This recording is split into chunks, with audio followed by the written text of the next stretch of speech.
several parliamentarians including TNA leader R. Sambandhan, who was supporting Sarath Fonseca. At this meeting, he had pointed out that they continue to remain in their stand for the remerger of the North and East. The effort of the TNA is to get the support of Western countries to achieve their aims. However, Mr. Sambandhan said that the President did not accept the conditions laid down by them. Among the parliamentarians who participated in this meeting were Suresh Premachandran, Selvam Aditkalanathan, Solomon Cyril, K. Thurai Ratnasingham and Padmini Sidambaram. 2-minute silence was observed to commemorate all Tiger Cadres, including leaders who had been killed. The government has emphasized its dedication for the conduct of a free and fair poll, sans violence, intimidation and threats.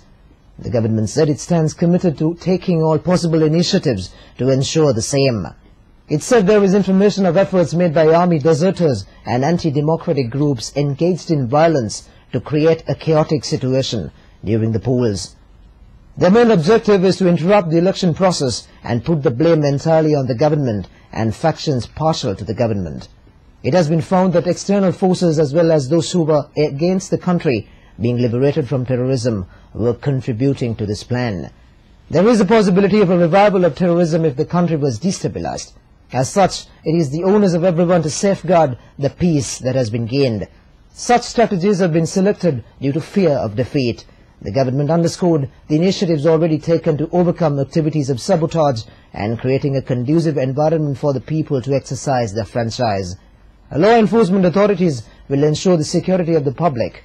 The government has called upon the people to immediately intimate to such authorities any obstructions for the conduct of a free and fair poll or any threats to life and property. Certain groups are endeavoring to underestimate the election result purposely, projecting election violence through the international media. Attorney Rasanga Harishchandra, national organizer of the Election Monitoring Center, expressing views on such reports published in international media for several days, said that by now international media claim that large-scale election violence was taking place in the island. The media say that intimidation, harassment and killings were on the rise. He said they totally reject these claims. They submitted an interim report to the Elections Commissioner and it contained references on complaints made to the police. When analyzing such complaints, about 62% of the complaints can be considered as minor incidents. These have not been related to any individual or group. As such, he said, they totally reject the conspiracies mooted by the international media. The government has declared Wednesday, the 27th of January 2010, a public, bank and mercantile holiday.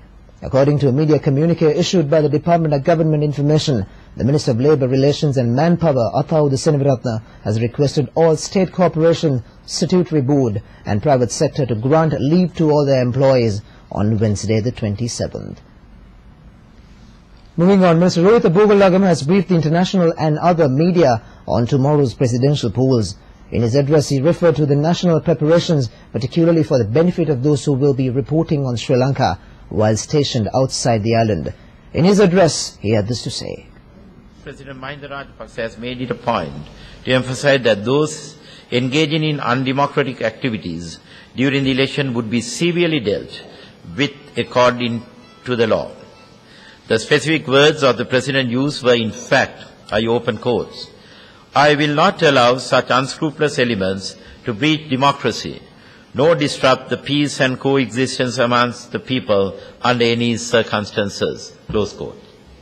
He also noted that, I open quote, the people should not be in fear as all measures have been taken by the government to ensure peace and security in society during the election. I understand that the Elections Department is confident that the poll tomorrow and the counting ending with the announcement of the results will go forward with absolute integrity. As Minister of Foreign Affairs, I want to send out a message through you to the international community that the government of Sri Lanka will do everything necessary to facilitate the Election Commissioner to successfully execute his responsibility of conducting a free and fair poll. Up next is the currency update.